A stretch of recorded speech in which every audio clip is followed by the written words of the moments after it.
eu gostaria que os irmãos, nesse momento, abrissem suas Bíblias em 2 Samuel.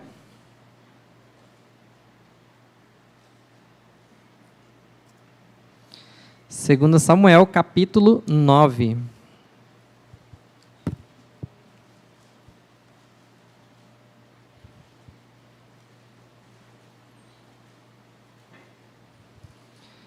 Segunda Samuel, capítulo 9. Nós vamos ler do verso 1 ao 6. Segunda Samuel, capítulo 9, do verso 1 ao 6. Se você não tem tanta familiaridade com as Escrituras, no começo tem um índice, você pode procurar lá, vai dar a página, número grande é o capítulo, pequeno é o versículo. E disse Davi: resta ainda, porventura, alguém da casa de Saul, para que use eu de bondade para com ele, por amor de Jonatas? Havia um servo na casa de Saul, cujo nome era Ziba. Chamaram-no que viesse a Davi.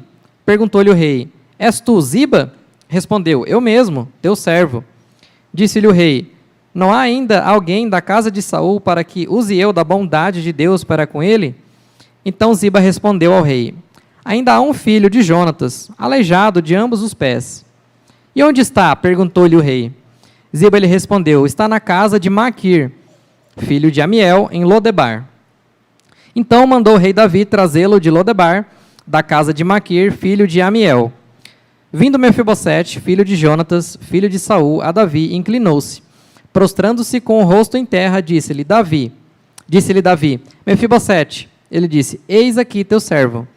Então disse Davi: não temas, porque usarei de bondade para contigo, por amor de Jonatas teu pai, e te restituirei todas as terras de Saul, teu pai, e tu comerás pão sempre à minha mesa.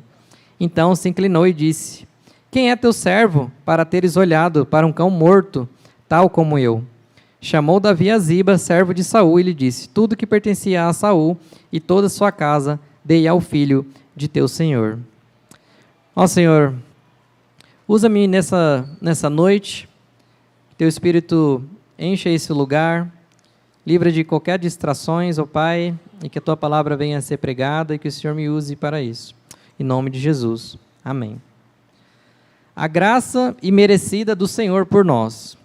O que essa passagem, o que Davi ajudando esse aleijado, tem a ver conosco nessa noite e tem a ver com missões? Mefibosete, a história dele começa no capítulo 4, verso 4. Volte um pouco na sua Bíblia. Capítulo 4, verso 4. Jonatas, filho de Saul, tinha um filho aleijado dos pés. Era da idade de 5 anos, quando de Jezreel chegaram as notícias da morte de Saul e de Jonatas. Então sua ama o tomou e fugiu. Sucedeu que, apressando-se ela a fugir, ele caiu e ficou manco. Seu nome era Mefibosete. Esse homem, para contar um pouco da história dele, era filho de Jonatas, melhor amigo de Saul. O contexto aqui dessa passagem, que é relatado em 1 Samuel e no começo de 2 Samuel, Saul perseguiu Davi ao longo de quase 20 anos, depois que ele foi ungido como o futuro rei. Saul não gostou, muita coisa aconteceu, e Saul foi atrás e tentou matar Davi por diversas vezes. Então Davi passou cerca de quase 20 anos fugindo de Saul. Depois de muitas batalhas, depois de muitas lutas, quando finalmente Saul morre e Jonatas também morre, a babá, que seria a ama, a babá da filha de Jonatas, neto de Saul, pega ele nas pressas e quando está correndo, derruba ele do colo e essa criança fica aleijada. Anos se passam e agora esse homem se encontra morando na casa de uma pessoa chamada Maquir. É uma pessoa de muitas posses, porque no próprio texto fala que ele tinha cerca de 13 servos. Então ele tinha bastante recurso, tinha bastante propriedade. E Mefibosete está aqui morando de favor na casa de alguém que não é seu parente, não tem relação com ele, a não ser que mostrou piedade, misericórdia. E está cuidando desse aleijado. A gente não sabe quanto de falta de mobilidade havia para Mefibosete. Será que ele precisava de ajuda para fazer suas necessidades, para tomar banho? Será que ele conseguia trocar a própria roupa? Não sabemos o quanto o quanto aquela de ter sido aleijado pelos pés. Imagina, 3.000 e poucos anos atrás, né, sem remédio, sem medicação, sem fisioterapia, sem o que temos hoje, devia ser uma vida muito difícil. Então, ele não tinha qualquer perspectiva de uma vida melhor. Você quer de formar uma família, de casar com alguém, de ter algum trabalho, de ter alguma profissão. E interessante que a terra onde ele morava se chama Lo-debar, que em hebraico significa uma terra sem pasto, uma terra vazia, uma terra que onde não importa o que você planta, nada vai gerar, nada vai germinar ali. Então, ele morava num local desértico, dependendo dos outros, sem a menor esperança para a sua vida.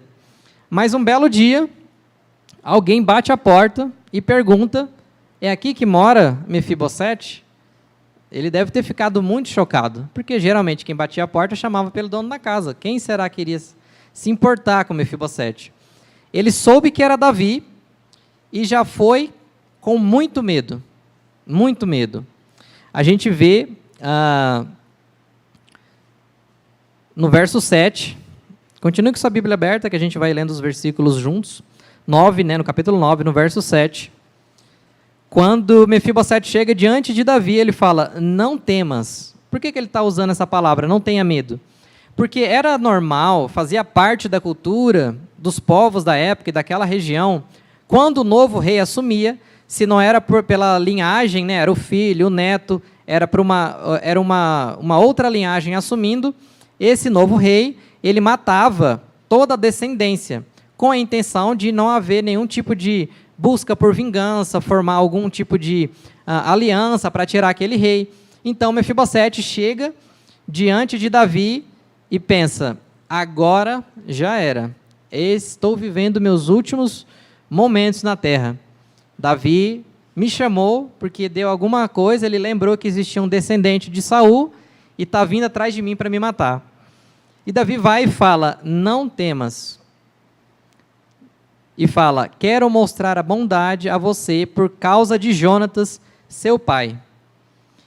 E agora, com o assinar de uma caneta, com uma simples fala, Mefibosete agora se torna um cara com muitas posses, com terra para arar, com pessoas para poder servir. A gente vê que Davi colocou todos os servos de Maquir para servir Mefibosete. Então, ele não só ganha terra, como ele também ganha pessoas para cuidar dessa terra. E o mais interessante é como Mefibosete se enxerga diante dessa situação.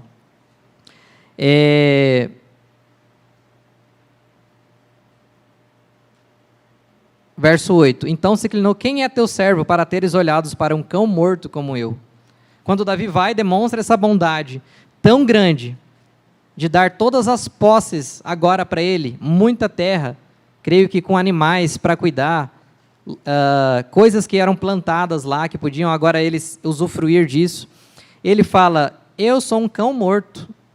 Não tem uma outra tradução, é isso mesmo, ele se enxerga como alguém inútil, alguém sem esperança, alguém tipo assim, o que o rei, que nesse contexto desse verso, Davi já tinha eliminado todos os exércitos ao seu redor. Davi não tinha mais nenhum inimigo. Então, a expansão do reino dele já tinha alcançado toda aquela região. E aí Mefibosete vai e fala: quem sou eu? Esse cara tão poderoso, esse homem, está mostrando essa bondade para mim, e ele se considera assim como um cão morto. E é nesse momento que Davi apresenta o proto-evangelho. É o evangelho que é apresentado antes da hora. Não sei se os irmãos estão entendendo aqui o que está acontecendo nessa cena. E é importante compreender essa parte, porque se você não está entendendo como Davi está apontando para Cristo, como que toda essa situação aponta para o evangelho, talvez você ainda não entendeu por completo a mensagem do evangelho. Davi está apontando aqui para Cristo. De que maneira? Nós éramos Mefibosete. Nós vivíamos numa terra sem esperança. A nossa alma vagava em um local onde não havia nada que podia ser feito por nós. Se não viesse o Rei dos Reis intervir na história e vir ao nosso alcance, mudar as nossas vidas, nada poderia mudar na nossa vida. Pelos nossos esforços, nada seria mudado. Nessa história, nós é que somos Mefibosete. Davi aqui aponta para Cristo com essa bondade, intervindo na história desse homem que não tinha qualquer esperança. Nada poderia ser feito. A única coisa que ele estava esperando é um dia morrer de doença, causa natural, ou o rei vir e matar ele. Nós aqui nessa história somos esse perdido que foi encontrado pelo rei, por ter lembrado de uma promessa feita ao filho. Deus mandou seu filho, Jesus, e ele lembra dessa promessa de vir atrás de nós, de nos alcançar. E agora nós podemos fazer parte do seu reino. Nós podemos sentar à mesa com o rei. Veja mais adiante, meus irmãos. No verso 9, ele vai e chama Davi, né? Tudo que pertencia a Saul, dei ao filho do teu senhor. E aí ele fala para as pessoas trabalharem nessa terra. E aí no verso 11, segundo tudo quanto o meu senhor o rei manda, o teu servo assim o fará. Comeu, pois, Mefibosete à mesa de Davi, como um dos filhos do rei. Vocês estão entendendo, meus irmãos? Essa mensagem, vocês estão compreendendo essa mensagem que é a mensagem do Evangelho, é a mensagem que chegou até nós, é a mensagem que nos transformou, que alcançou pessoas que não tinham qualquer esperança, e agora pode se assentar à mesa do rei, como um dos seus filhos. Imagina, Mefibosete agora tinha o privilégio de sentar na mesa para tomar café, almoçar com Davi e os seus filhos. Era um local fechado. Nem outros soldados, nem outros servos sabiam as conversas que tinham nessa mesa. E Mefibosete agora podia sentar na mesa com Davi e ter essa intimidade. Deus, quando nos alcançou através do seu Filho, Ele agora nos chama e nós podemos assentar na mesa do Rei, escutar o que Ele tem para dizer para nós. Nós temos acesso às suas bênçãos. E bênçãos aqui, meus irmãos, não são coisas passageiras dessa terra. A maior bênção que nós recebemos foi a salvação em Cristo Jesus. Amém? Amém. Cristo nos alcançou. E agora, por termos essa liberdade de sentarmos à mesa do Rei, de podermos nos saciar da sua palavra, a palavra do Senhor fala sobre o que Ele gosta, o que Ele não gosta, o que Ele odeia, o que Ele ama, o que Ele quer para nós, o que nós devemos fazer. Mas, meus irmãos, há outros Mefibosete nesse planeta que não conhecem esse rei maravilhoso. Há cerca de 3 bilhões de pessoas que não ouviram a mensagem do Evangelho. Há pessoas que ainda não têm sequer um versículo na sua língua das Escrituras, contando desse rei maravilhoso que faz algo inimaginável.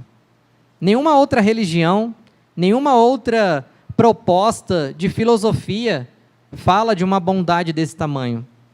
Nenhum Deus de qualquer outra religião é tão poderoso que venceu a morte. Não existe. Nenhuma proposta, não existe nenhum tipo de ideia, nenhum tipo de crença tão maravilhosa, tão grande, quanto a que nós temos, que é a mensagem do Evangelho. Há outros Mefibosete nesse planeta que carecem de escutar que há um rei maravilhoso, que há um rei que deseja com que eles sentem à mesa, para que um dia, na volta do Senhor Jesus, todos nós venhamos estar sentados nessa mesa de cumprimento inacabado, povos de todas as tribos, línguas e nações, cada um falando no seu idioma, com uma refeição. Eu não imagino o que Jesus vai servir para a gente, imagino que vai ser algo muito bom, mas o melhor de tudo vai ser vendo ele partir o pão e entregar para povos e tribos de todas as nações. Você consegue imaginar, meus irmãos, essa cena? Se você ainda não compreendeu que a mensagem do Evangelho é essa, de que Deus veio ao seu encontro em um momento onde nada poderia ser feito por você se o Senhor não intervisse na sua história e te alcançasse e te chamasse para sentar com Ele. Se você ainda não compreendeu essa realidade, repense o seu cristianismo, repense o que você entende sobre Deus, pois essa é a mensagem principal do Evangelho. O Rei dos Reis se fez homem, habitou entre nós e veio ao nosso encontro. E ele fez uma promessa, meus irmãos, uma promessa maravilhosa. Eu sei que os irmãos estão acompanhando o noticiário.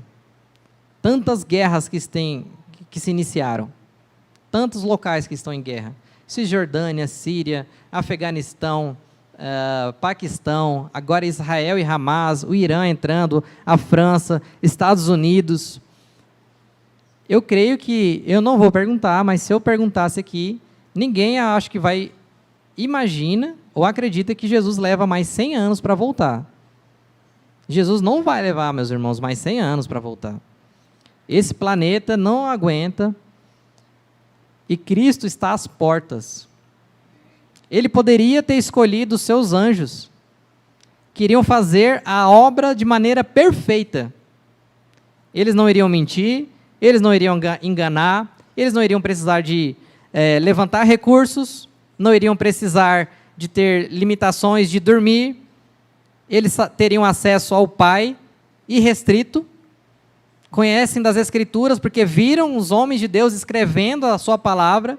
Deus poderia ter colocado todos os anjos, a obra já teria terminado, nós já estaríamos na glória, mas Ele escolheu nós, pessoas imperfeitas, pessoas improváveis, pecadores, teimosos, mas Ele nos escolheu para fazer parte da sua obra. Aquele verso que diz que as portas do inferno não prevalecerão sobre a igreja, não quer dizer que o inferno vem e as portas vão segurar. Literalmente no grego quer dizer que as portas da igreja estão indo e levando, batendo no inferno. É o poder da igreja de ir e tirar pessoas do reino das trevas e trazer para o reino das luzes. Quando uma pessoa se batiza e aceita Cristo, meus irmãos, nós, com os nossos olhos humanos, não conseguimos ver o que anjos e demônios contemplam. Quando aquela pessoa desce as águas e se batiza, há uma mudança no reino espiritual, de uma alma que sai das trevas profundas, das mãos de Satanás, e vai para o reino dos céus, das luzes, para a mão de Deus. Essa transição seria uma bênção se a gente pudesse ver. Mas, meus irmãos, essa é a mensagem do Evangelho, essa é a chamada que Deus nos deixa para nos envolvermos com a sua obra, nos envolvermos com missões. Não há idade, não há desculpa, não há momento. O Senhor não nos chamou na grande comissão, ide e durante as suas férias, quando você tiver uns 15 minutos, fazei discípulos. É ide. Em tempo e fora de tempo, em momento e fora de momento. Jesus está muito perto de voltar, meus irmãos. É um privilégio a gente poder ir e contribuir nisso. Se a gente não for, outros vão. O Senhor não depende da gente para terminar a obra. Tem pessoas no interior de tribos indígenas que estão tendo sonhos com Jesus e rendendo as suas vidas para Jesus. Ele não depende de nós, mas Ele quer, Ele escolhe, Ele deseja nos usar, porque é um privilégio fazer parte da sua obra. É um grande privilégio poder contribuir com o avanço do Evangelho, ver pessoas sendo transformadas, igrejas sendo plantadas, povos esses de uma região onde eu morei, que ainda hoje, em 2023, eles levam comida para o pé da montanha, porque acredita que no topo da montanha há dragões, que se eles não alimentá-los, não cuidar bem, não colocar comida, esses dragões vão descer do topo das montanhas e vão destruir toda a vila. Pessoas estão vivendo com medo, hoje, em 2023, de que dragões vão vir destruir as suas vilas, meus irmãos. Há pessoas que estão em trevas profundas e não conhecem essa mensagem do rei que interviu na história. Vamos orar? Curva sua cabeça, aonde você está nesse momento, na sua casa também, coloque-se diante do Senhor. Pense de que maneira você pode se envolver mais com a obra do Senhor. Contemple, como já foi dito aqui no louvor, os campos estão fartos. Há tanto ainda a ser feito. Há tantas pessoas que ainda carecem de ouvir a mensagem do Evangelho. De que maneira você pode estar se envolvendo? Será que Deus quer com que você ore mais? Será que o Senhor quer que você contribua? Ou será que o Senhor quer que você vá? Ainda há uma grande tarefa inacabada. Pense de que maneira você tem aguardado a volta de Cristo. Ele vai vir para buscar a igreja dele. Ó Senhor, nos ajuda, Pai, nos ajuda com essa obra tão grande. O Senhor disse que a seara é grande, mas poucos são os trabalhadores. O Senhor vai terminar a tua obra, vai ser com poucos trabalhadores, porque tem sido assim. Mas, ó Pai, nos ajuda a contribuirmos com a tua obra, a sermos eficazes, eficientes.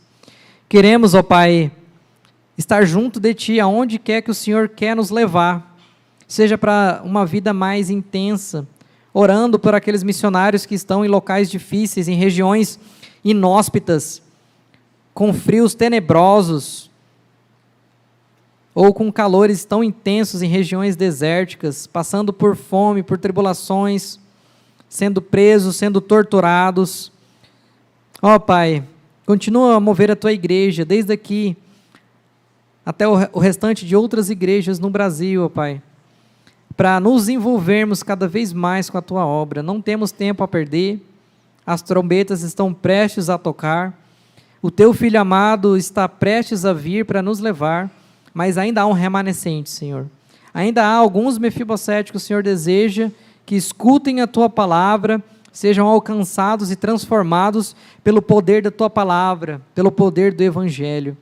Ó Pai, queremos fazer parte da Tua obra. O Senhor poderia ter escolhido pessoas muito melhores, o Senhor poderia estar fazendo isso com os anjos, mas o Senhor nos escolheu para nos envolvermos com a Tua maravilhosa obra, de ir atrás do pecador e reconciliar contigo. Nos ajuda, Pai, a sermos mais intencionais, nos ajuda, Pai, a termos relacionamentos, amizades intencionais, nos ajuda, Pai, a perceber as pequenas oportunidades que o Senhor coloca na nossa vida diariamente, de falar do Teu Evangelho para amigos, familiares, vizinhos, prestadores de serviços, as pessoas que passam no nosso caminho, que ainda não escutaram a mensagem do Evangelho. Não deixa, Pai, que a gente desperdice o nosso tempo com coisas fúteis, inúteis e passageiras. Não deixa que a gente esteja perturbado o nosso coração com a ansiedade de coisas que vão ficar tudo aqui depois que o Senhor voltar, depois que nós se formos. Não deixa, Pai, com que as nossas preocupações do dia a dia nos roube o brilho e da alegria, do gozo que é esperar a volta do Teu Filho amado Jesus. Que a gente acorde de manhã perguntando, será que é hoje? Será que é hoje que eu vou encontrar com o meu Salvador? Ó Pai, nos dê esse senso de urgência, esse senso de que o fim está próximo e que precisamos agir mais, pregar mais, falar mais, sermos mais intencionais, ó Pai, nas nossas vidas, de como temos levado as nossas vidas. Oramos isso no Teu nome, no nome do Teu Filho amado Jesus. Amém. Amém, meus irmãos. Muito obrigado, queridos. Deus abençoe.